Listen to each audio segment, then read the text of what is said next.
Well, there are the three types of tests that we have now. Remember, is the PCR, the more specific and that identify part of the virus, is very easy to do because we put a small swab into the nose and we can take the sample directly from the mucosa.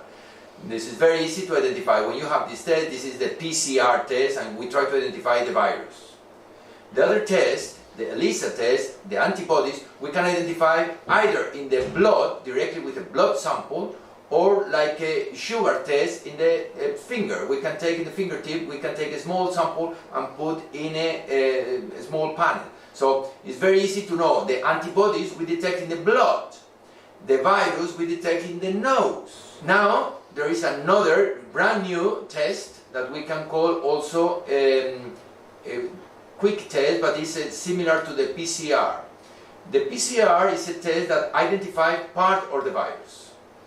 The ELISA test, the antibodies, identifies the response of your body to the virus.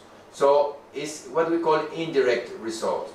With the new quick test, we can identify, it's not exactly the PCR, but it's another part of the virus, but we can identify very quickly in the time of hours. So this is a brand new test that soon will be spread to everyone, and I strongly recommend to those who want to fly, who wants to see any member of the family at high risk, to do this quick test, because you can do that immediately and you can have the results immediately. This is in times of hours, and it's much more specific than the antibodies, because the antibodies only said that you had the virus. Obviously, if you had the virus in the past, you have to be aware that you can transmit it. You might transmit it, but the only way to see if it is real risk is with the PCR.